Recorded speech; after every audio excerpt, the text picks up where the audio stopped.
RJ Classes 2.0।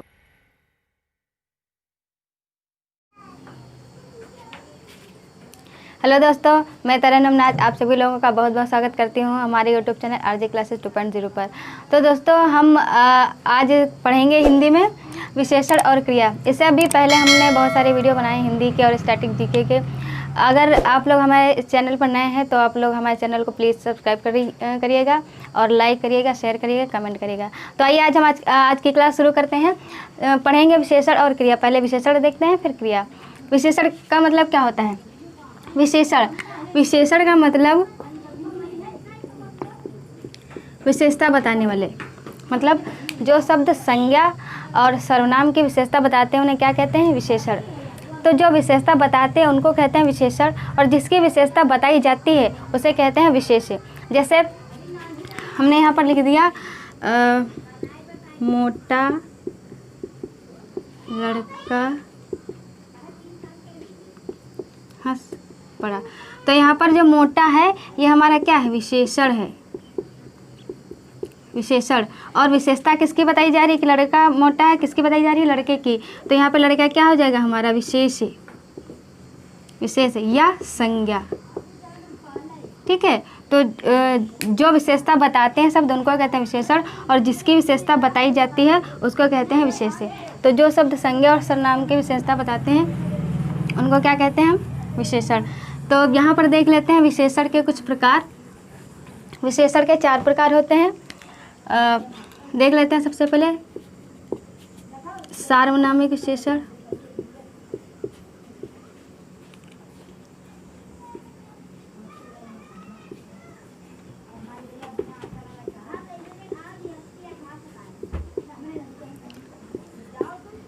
गुणवाचक विशेषण,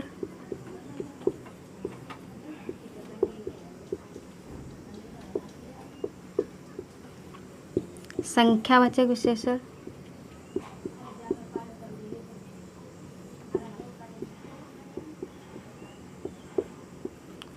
और परिमाणबोधक।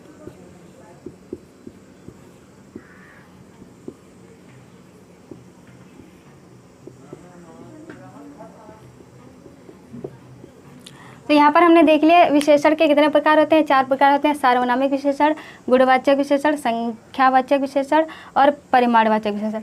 तो यहाँ पर हम देखेंगे एक एक करके सारे विशेषण के प्रकारों के बारे में जानते हैं। तो यहाँ पर सार्वनामिक विशेषण, जो सर्वनाम विशेषण के रूप में प्रयोग होते हैं। ठीक है। जो सर्वनाम विशेषण की तरीके से प्रयोग होते हैं उनको कहते हैं सार्वनामिक विशेषण। जैसे कि यह घर मेरा है, यह पेन मेरा है, वह तुम्हारा कुत्ता है, मेरी किताब फटी है, तुम्हारा पेन है। इस तरीके से जहाँ पर सर्वनाम का प्रयोग विशेषण के तरीके से किया जाए वहाँ पर होता है सार्वनामिक विशेषण। ठीक है। अगला हम देख लेते हैं गुणवाचक विशेषण। तो गुणवाचक विशेषण में क्या होता है? जहाँ पर संज्ञा सर्वनाम के गुण, धर्म, स्वभाव का बोध कराया जाए वहाँ पर होता है गुणवाचक विशेषण। इनके कई प्रकार भी आते हैं, जैसे कि काल बोधक, रंग बोधक, आकार बोधक, दशा बोधक। इस तरीके से बहुत सारे प्रकार होते हैं। जैसे कि गुणवाचक में अगर हम रंग बोधक में देखेंगे तो लाल, नीला, पीला, जितने भी सारे रंग हैं। अगर हम इसमें देखेंगे इसका दशा बोधक तो मोटा, पतला, लंबा, चौड़ा, इस तरीके से आ जाएगा। इस तरीके से जितने भी वर्ण हैं इसमें गुणवाचक में सारे दिखेंगे। ठीक है। तो संख्यावाचक देख लेते हैं। संख्यावाचक विशेषण में क्या होगा? इसमें इसके 2 पार्ट होते हैं। एक होता है निश्चित संख्यावाचक विशेषण। ठीक है। दूसरा होता है अनिश्चित संख्यावाचक विशेषण। तो निश्चित में क्या होगा? जहाँ पर हमको संज्ञा सर्वनामों की जो संख्याएं हैं वो निश्चित पता चलती हैं, जहाँ पर उनके निश्चित होने का बोध होता है वहाँ पर होता है निश्चित संख्यावाचक विशेषण। तो यहाँ पर हो जाएगा निश्चित संख्यावाचक विशेषण में क्या हो जाएगा? जैसे कि 10 लड़के, 15 पेन, 2 लड़कियाँ। इस तरीके से जहाँ पर संख्या का निश्चित बोध करा रहा हो वहाँ पर क्या होगा? संख्यावाचक विशेषण। अनिश्चित संख्यावाचक विशेषण में क्या हो जाएगा? जहाँ पर संख्या का कोई निश्चित पता ही ना हो, जैसे कि कई लड़के, बहुत सारे पेन, कुछ लोग, जहाँ पर अनिश्चितता का बोध है, जहाँ पर पता ही ना हो कि इनकी संख्याएं कितनी हैं, जहाँ पर अनिश्चित संख्या, वहाँ पर क्या हो जाएगा? अनिश्चित संख्यावाचक विशेषण। तो ठीक है, ये समझ में आ गया होगा संख्यावाचक विशेषण। अगला देखते हैं परिमाणबोधक विशेषण। परिमाणबोधक विशेषण जहाँ पर संज्ञा और सर्वनाम के परिमाण का बोध कराया जाए। तो इसमें भी जो है दो तरीके से होते हैं, एक होता है निश्चित परिमाणबोधक, निश्चित परिमाणबोधक सर्वनाम, ठीक है। दूसरा होता है अनिश्चित परिमाणबोधक, निश्चित परिमाणबोधक विशेषण, ठीक है, निश्चित परिमाणबोधक विशेषण। यहाँ पर अनिश्चित परिमाणबोधक विशेषण, ठीक है। तो परिमाणबोधक विशेषण में देखेंगे इसके भी दो पार्ट होते हैं, निश्चित परिमाणबोधक विशेषण और अनिश्चित परिमाणबोधक विशेषण, ठीक है। तो निश्चित परिमाणबोधक विशेषण में आ जाएगा जैसे कि 2 कुंटल गेहूँ, 10 किलो आटा, 2 किलो चावल, इस तरीके से जहाँ पर जिसके परिमाण का निश्चित बोध करा रहा हो, ठीक है। और यहाँ पर अनिश्चित परिमाण बोधक विशेषण में देखेंगे जहाँ पर निश्चित पता ही नहीं, जैसे कि बहुत दूध, कुछ घी, थोड़ा सा तेल, इस तरीके से जहाँ पर अनिश्चितता का बोध हो, जहाँ पर उसके परिमाण का अनिश्चित हो, पता ना हो कि इसका परिमाण कैसा क्या है, कितना है, ठीक है। तो वहाँ पर आ जाएगा अनिश्चित परिमाण बोधक विशेषण, और जहाँ पर निश्चित पता हो तो वहाँ पर निश्चित परिमाण बोधक विशेषण, ठीक है। आई होप आप लोगों को समझ में आ रहा होगा। अब हम देख लेते हैं कि ये जो विशेषण है उसकी हमने परिभाषा देख ली और उसके प्रकार देख लिए। अब देख लेते हैं कि जो एक वर्ड है प्राविशेषण, वो क्या होता है, प्राविशेषण कैसे कहते हैं, आइए देखते हैं। प्राविशेषण,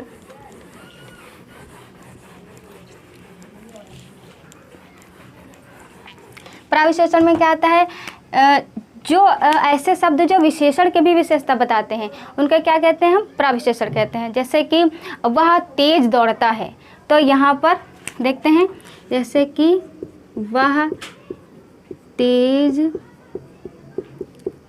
दौड़ता, तो यहाँ पर तेज दौड़ना क्या है, तेज तो यहाँ पर इसकी विशेषता बताता है कि वह तेज दौड़ता है, तेज विशेषता बता ही रहा है। लेकिन अगर हम तेज के पहले यहाँ पर लगा देते हैं तो ये हो जाएगा वह बहुत तेज दौड़ता है, ठीक है। तो यहाँ पर हमने क्या कह दिया, वह बहुत तेज दौड़ता है, तेज तो विशेषता बता ही रहा है, लेकिन उसके साथ में अगर हम बहुत लगा देते हैं तो ये जो बहुत है ये हो जाएगा हमारा इसका प्राविशेषण, ठीक है। जो विशेषण की भी विशेषता बताता है उसको हम कहते हैं प्राविशेषण, ठीक है। तो ये हमारा क्या हो जाएगा, प्राविशेषण। जैसे कि रानी सुंदर है, तो सुंदर तो उसकी विशेषता बता ही रहा है कि वह सुंदर है, लेकिन अगर हम सुंदर के पहले अत्यंत लगा देते हैं, जैसे कि रानी अत्यंत सुंदर है, तो वो जो विशेषण की जो विशेषता बता रहा है वो हो जाएगा हमारा प्राविशेषण, ठीक है। जब विशेषण की भी विशेषता पता है वहाँ पर होता है प्राविशेषण। प्राविशेषण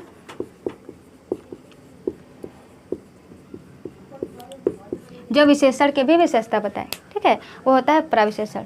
तो अब हम आगे देखते हैं क्रिया।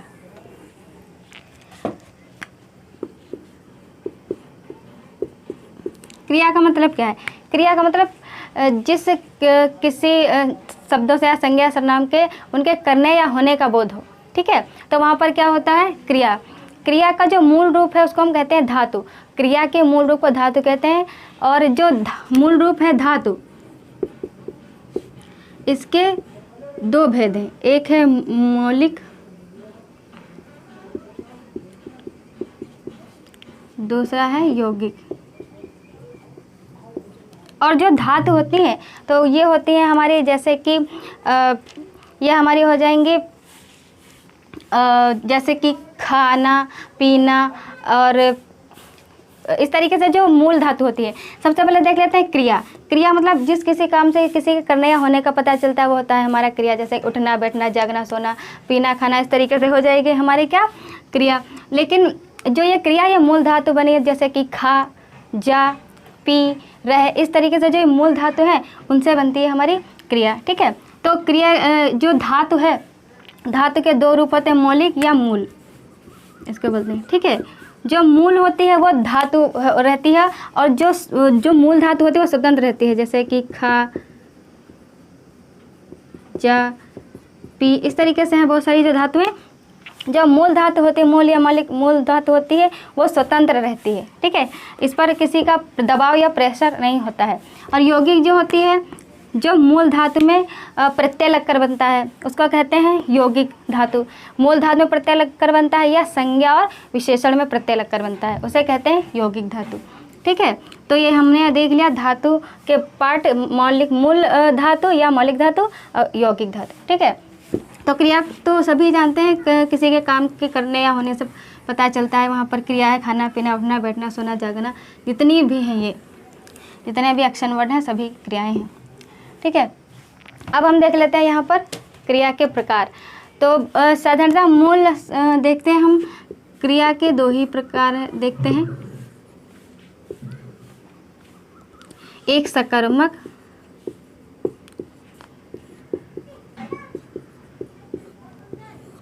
क्रिया और दूसरा अकर्मक क्रिया।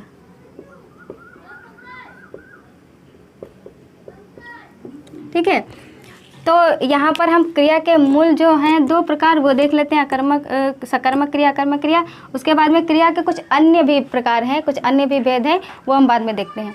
तो सकर्मक क्रिया का मतलब क्या होता है? जिस क्रिया में उसका कर्म साथ में जुड़ा हो।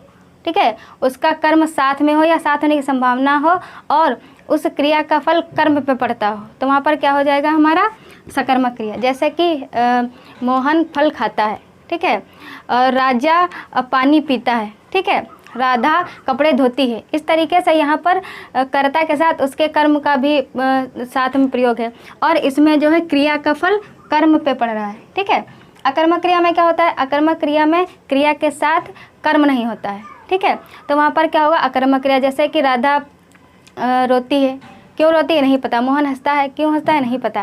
ठीक है, जहाँ पर उसके बारे में, जहाँ पर कोई शब्द हो उसका आंसर ना पता हो, ये क्यों हो रहा है, किस लिए हो रहा है, तो वहाँ पर हो जाएगा अकर्मक क्रिया और इस क्रिया में इस क्रिया का फल कर्ता पे पड़ता है। ठीक है, तो ये हमने देख लिया सकर्मक क्रिया और अकर्मक क्रिया, इसके उदाहरण भी मिल जाएंगे बहुत सारे। अब हम देखते हैं क्रिया के कुछ अन्य भेद। क्रिया के कुछ अन्य भेद देख लेते हैं, जैसे कि सहायक क्रिया,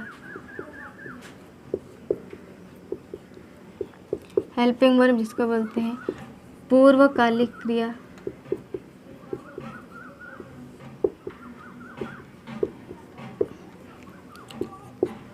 द्विकर्मक क्रिया,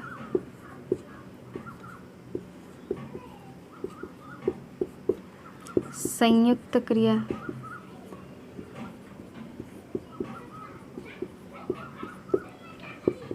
नामबोधक क्रिया,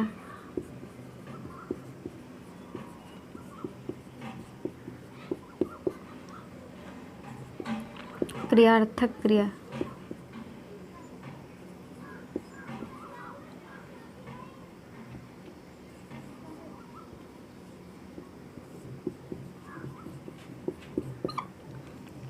अब हम यहाँ पर देख लेते हैं, सबसे पहले देखेंगे यहाँ पर सहायक क्रिया। सहायक क्रिया का मतलब ऐसे शब्द जो क्रिया को जो उसके स्वतंत्रता को, किसी भी शब्द को उसको स्वतंत्र रूप से प्रयुक्त कर लेते हैं। सहायक क्रिया मतलब जो किसी भी शब्द को स्वतंत्र रूप से प्रयोग में जिनके द्वारा हम करते हैं उन्हें कहते हैं सहायक क्रिया। ये हेल्पिंग वर्ब जैसे कि रहा है, रही है, इनके द्वारा शब्द जो वाक्य होता है हमारा अधूरा होता है।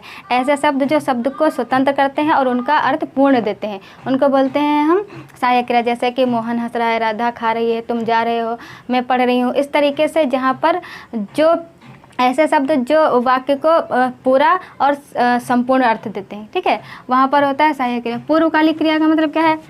पूर्वकालिक क्रिया जहाँ पर कर्ता जो है एक क्रिया करने के बाद दूसरी क्रिया कर रहा होता है उसे कहते हैं पूर्वकालिक क्रिया। जैसे कि राम भोजन करके सो गया, तो इसका मतलब ये हुआ कि राम ने पहले कौन सी क्रिया की? भोजन किया, उसके बाद सोने की क्रिया की, यानी कि सो रहा है, सो गया है, तो पहले जो क्रिया की वो हो जाएगी पूर्वकालिक क्रिया।